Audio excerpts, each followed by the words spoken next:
Okay, so I want you to turn to John chapter 18, verses 12 through 14. That's going to be the context of my thoughts to you today. And like I said, it's a two-part series. We'll talk about half of it this Sunday and the next half next Sunday.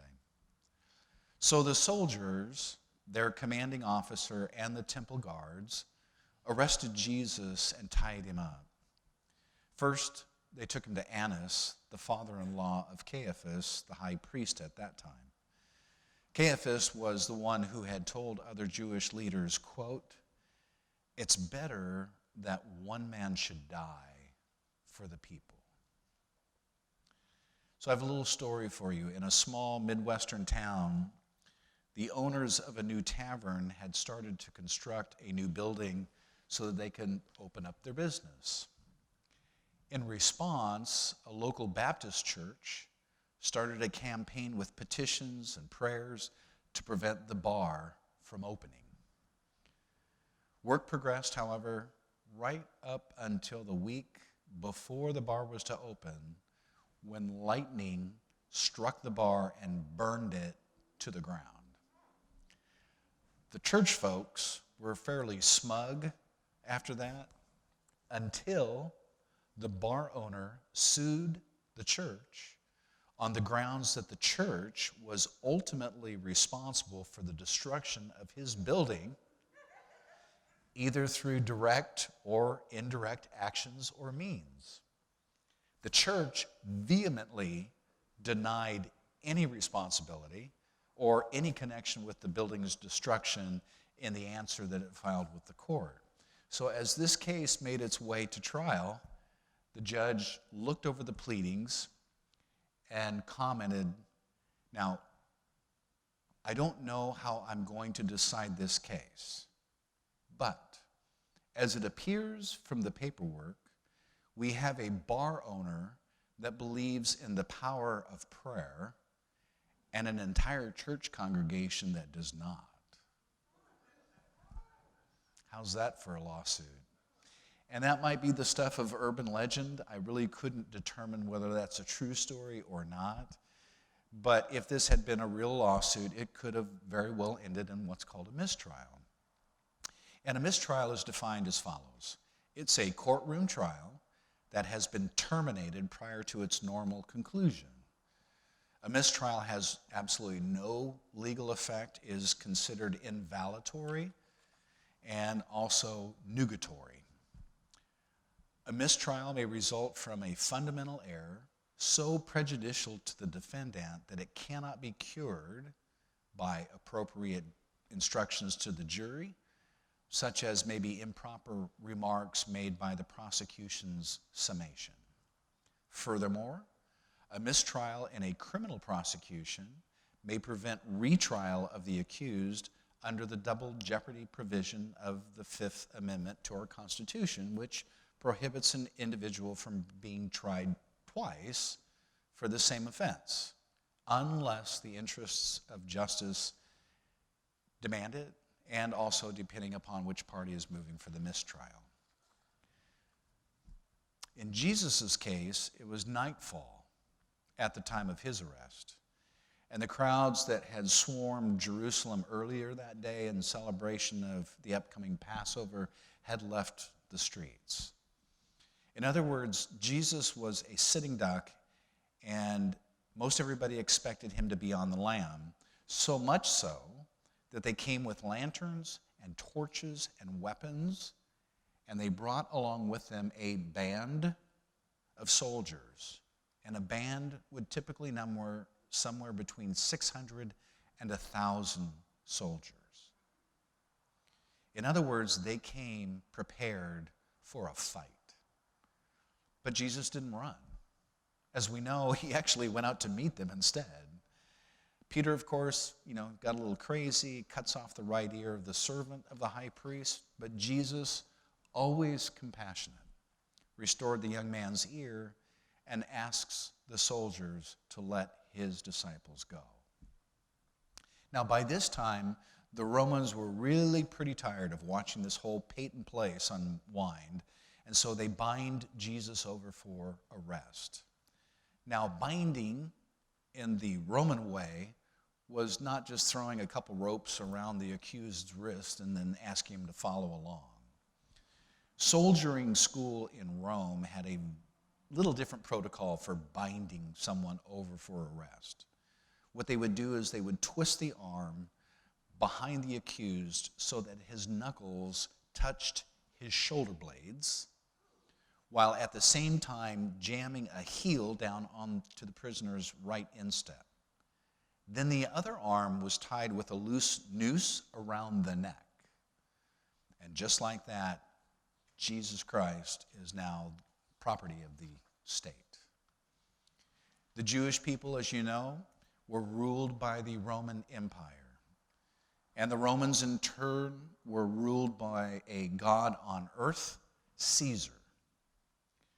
Tiberius was the Caesar at this particular time, and he ruled Palestine with an absolute iron fist. He was a sadistic, anti-Semitic Gentile. And as a means of enforcing what they called the Pax Romana, capital punishment had been eliminated as an option for the Jewish people. If capital punishment had been an option at the time, the religious leaders would have stoned Jesus to death because that was their method of enforcing the death penalty. But the Roman government had taken that possibility away from the Jewish people. But as they say, when in Rome, do as the Romans do. So capital punishment was left to the Roman authorities, who chose crucifixion to punish the most violent offenders. Now, under Jewish law, they could bring him into trial, but only so far. And that was brought to the council, and the council was called the Sanhedrin. The greater Sanhedrin was a body of approximately 70 to 73 men, and they could pass judgment on capital crimes. The lesser Sanhedrin had only 23 members and was more of an executive committee, but they couldn't pass judgment on capital offenses. In other words, Jesus, under Jewish law, had to stand trial before the greater Sanhedrin, 70 to 73 men. And only when they came to an accusation could that accusation be taken to the Roman government for enforcement, whose chief enforcer at the time was Pilate. And only Pilate, if he agreed, could then put the accused to death. And that's why, church, Jesus was crucified for treason rather than being stoned for blasphemy. You see, the Sanhedrin did not try Jesus for treason. They found him guilty of blasphemy. But they twisted the accusation into treason when they got to Pilate, because blasphemy was not a crime under Roman law. But death was instantaneous for anyone found guilty of treason. Now, in Jewish criminal procedure, a number of statutes applied. In other words, rules that they had to follow. And here's some of them. If a man was arrested for a capital crime, which was Jesus' case, he could never, ever be arrested at night. It had to be in broad daylight. And Jesus' arrest likely took place somewhere between 1 and 2 o'clock in the morning. Here's another one. If a man was arrested for a capital crime, no one cooperating in the arrest could be connected in any way whatsoever with the accused. Furthermore, no arrest for a capital crime could be made based upon information given by a follower or a colleague of the accused, since it was thought that if the accused were guilty, well, his followers are probably guilty too. Of course, here, the entire plot surrounding Jesus' arrest revolves around who? Judas Iscariot, one of Jesus' followers. Here's another procedural rule. A Jewish trial could never, ever be held at night.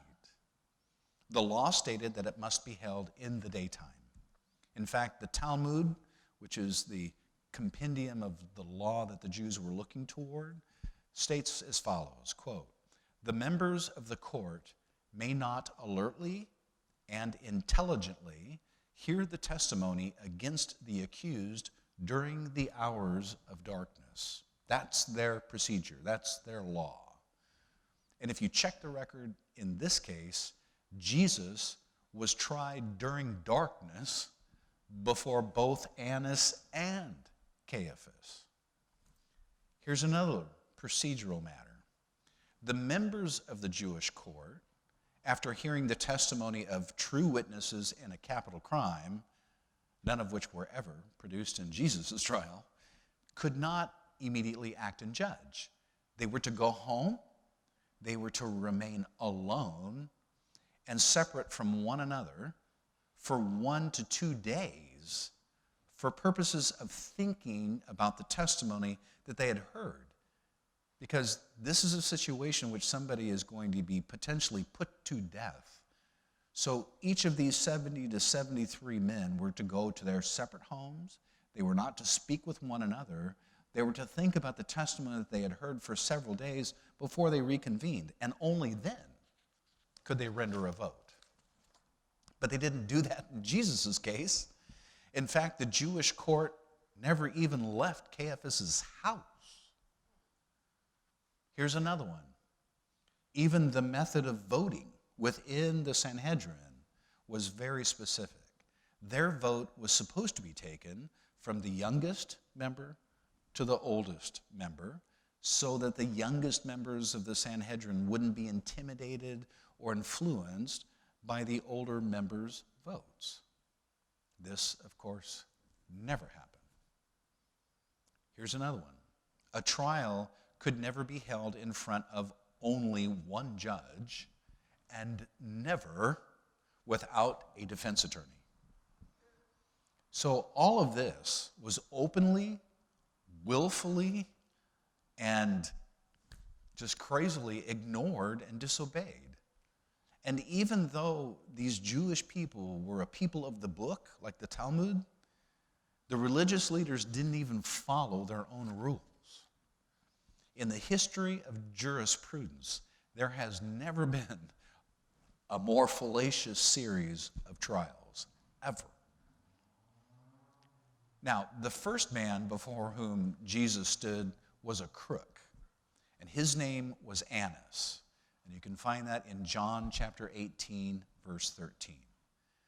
And we ask, well, why Annas? And I can't give you an answer to that question. I don't know. Because Annas wasn't even the high priest at the time. He was retired. But he was the father-in-law of Caiaphas, who was the then acting high priest. So it kind of begs the question, what's the father-in-law doing seeing an accused man at roughly 2 o'clock in the morning when he's no longer in charge? Because that was Caiaphas' job, not Annas' job. Well, a funny thing kind of happened along the way to the temple.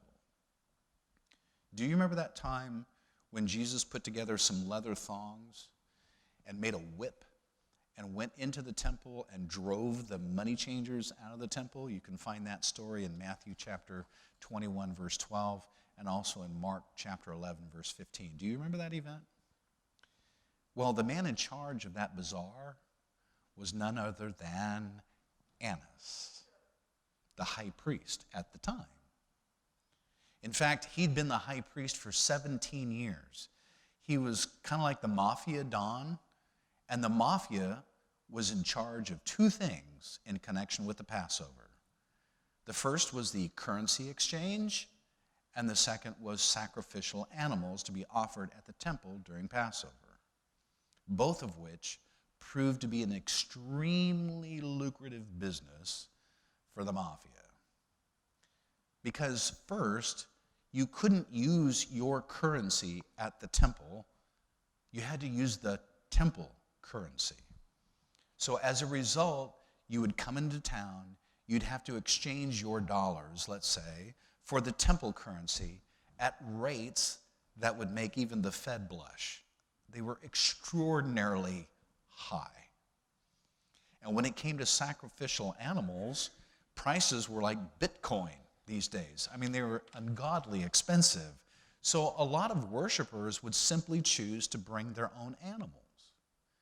The only problem was that the animals would have to pass the mafia's inspection, and these homegrown animals seldom, if ever, passed inspection. So what is a worshiper to do? Right.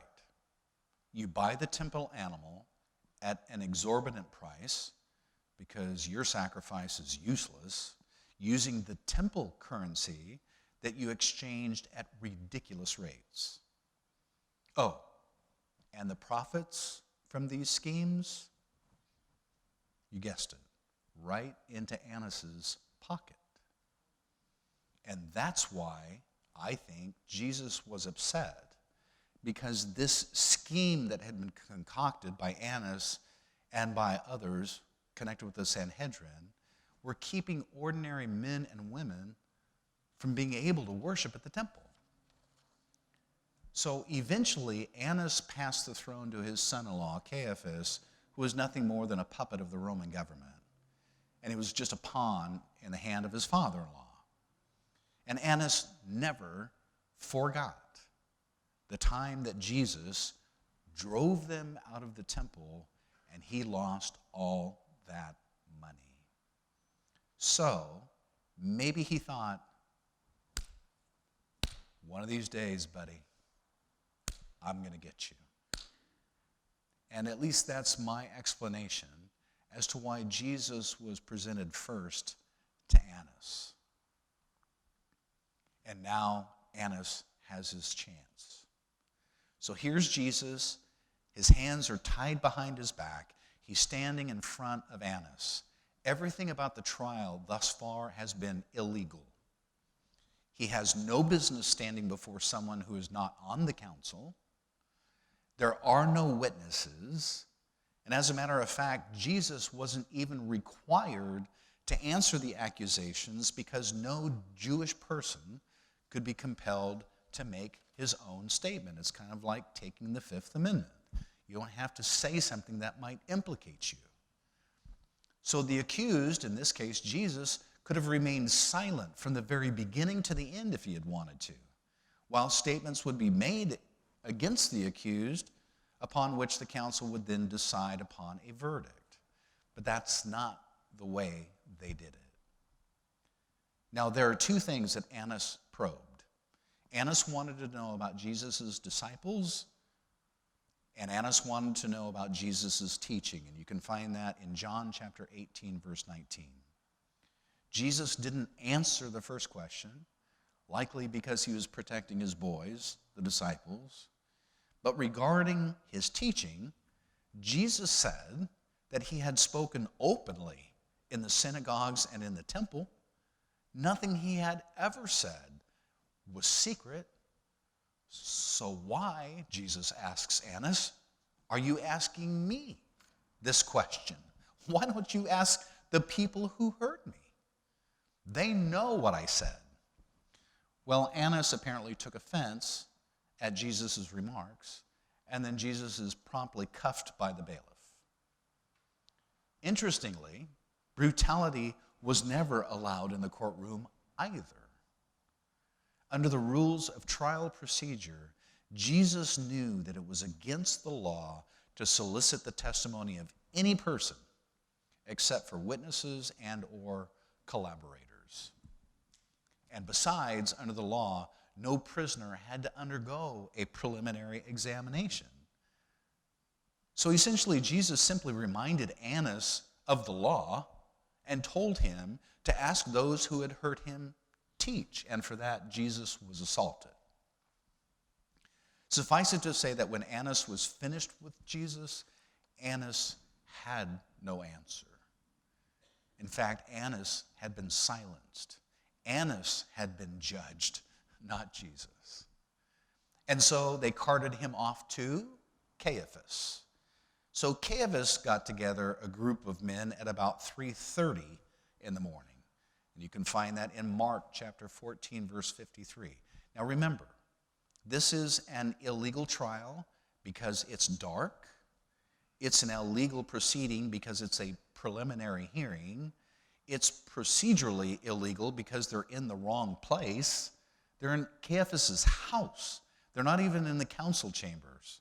And the judge, jury, and executioner is the same guy who had earlier said in our passage that it's better that one man should die for the people. Can you smell and spell bias? B-I-A-S? So the very man who said that it's better for one man to die for the people is now going to be the judge in Jesus' trial. In other words, it's a kangaroo court. But witnesses were presented nonetheless. The problem is none of the witnesses' testimony matched up. And you can see that in Mark chapter 14, verses 56 through 59. And even the two men who had said that they'd heard Jesus say that he would, quote, destroy this temple that is made with hands, referring to his body, and within 3 days will build another without hands, those two witnesses didn't even agree on what Jesus said. In short, no two witnesses' testimony agreed throughout the entirety of the proceedings. But they didn't let the facts get in the way.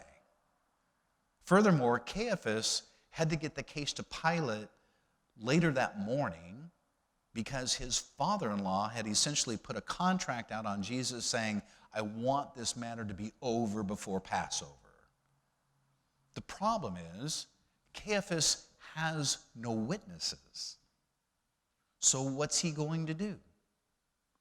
Well, for Caiaphas, it was pretty easy. You just try another illegal tactic. This time, talk to the accused. You can find that in Mark chapter 14, verse 60. And he asks Jesus, point out, are you the Christ, the Son of God? I am, Jesus said. Now, why does Jesus answer this time and not before? Because if you'll recall in the passages we've been reviewing, and you know this story fairly well, Annas had asked Jesus that same question, and Jesus didn't give him an answer. So why is he answering Caiaphas now? Well, another passage holds the answer to that question, and it can be found in Matthew chapter 26, verse 3. You see, just before Caiaphas asked his question, he had said the following to Jesus, I adjure you by the living God that you tell us whether you are the Christ, the Son of God. Now, when charged with that kind of admonition, a Jewish person had no other choice than to answer. He was under oath, and in that case, when you're being adjured by the living God, you can't take the fifth. He had to answer. And then look at his answer. He says, I am, and you'll see me coming in the clouds of heaven, sitting on the right hand of God. You can find that in Mark chapter 14, verse 62. Now that sounds an awful lot like he is saying that he's the Son of God. Well, he is. And Jesus was just simply laying a prophecy on Caiaphas that Caiaphas couldn't handle. So in a rather melodramatic fashion, Caiaphas grabs the collar of his own robe and gives it a yank. Because again, the Talmud required that when a moderator, like Caiaphas, heard blasphemous words, he was to publicly disagree by tearing his garments.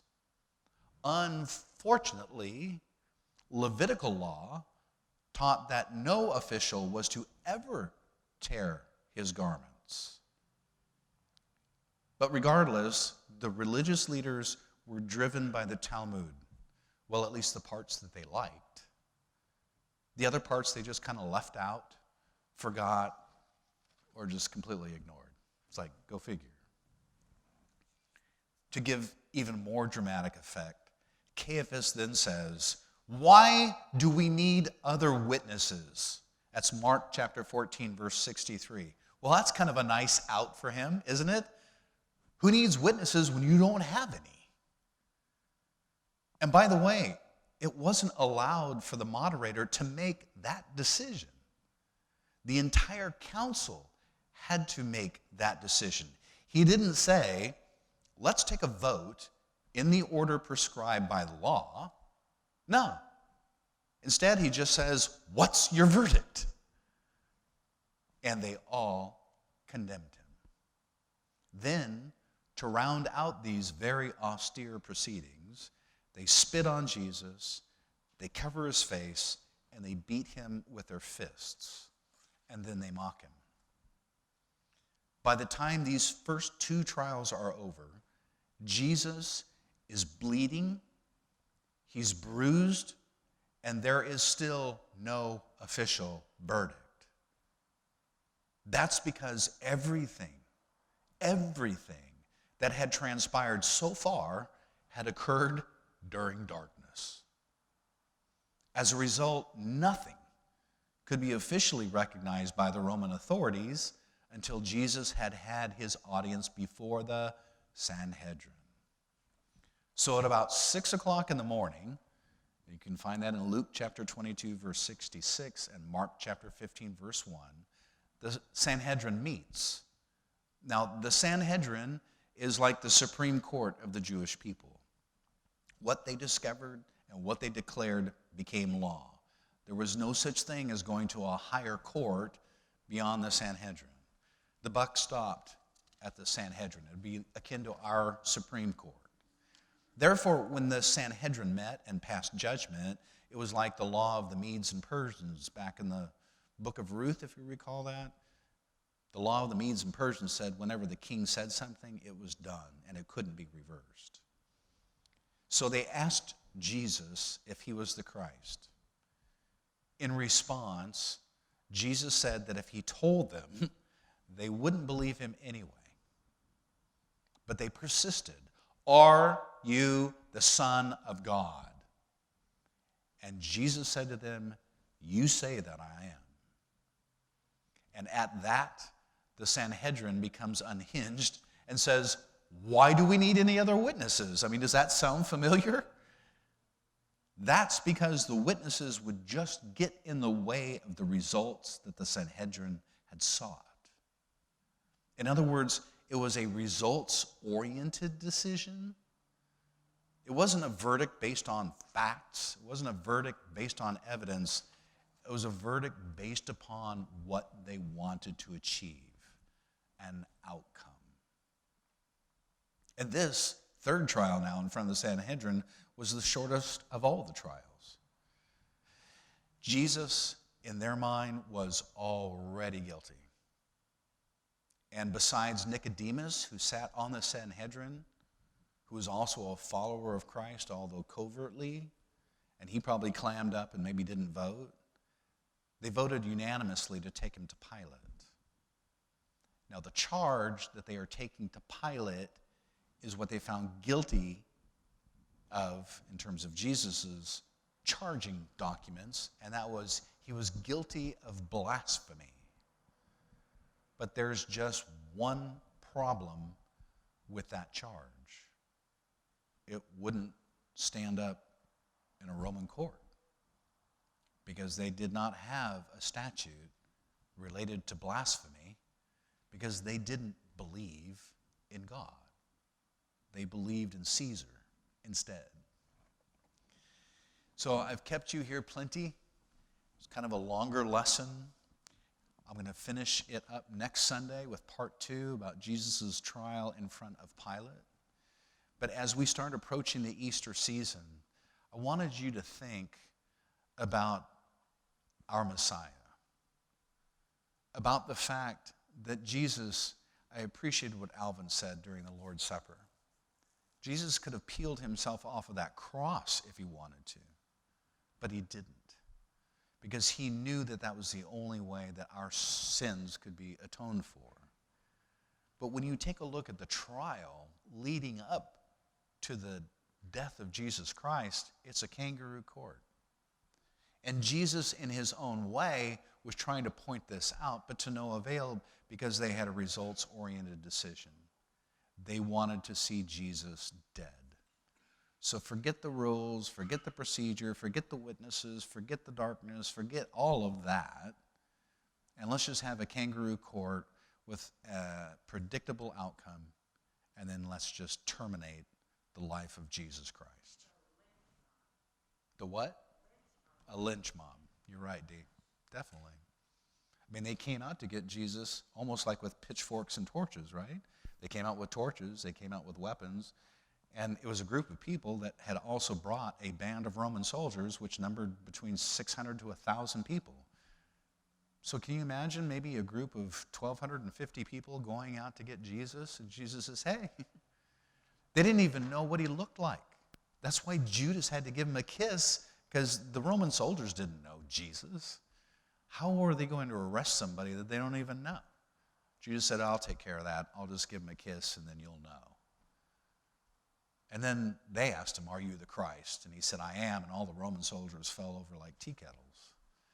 So as we go through the next several Sundays and as we approach Easter Sunday, consider, if you would, perhaps through the mind of a lawyer, the mistrial associated with this kangaroo court that led to Jesus' death and his burial, and unfortunately for his resurrection. So if you have any prayer requests, you can hand them up as Steve leads us in this last song.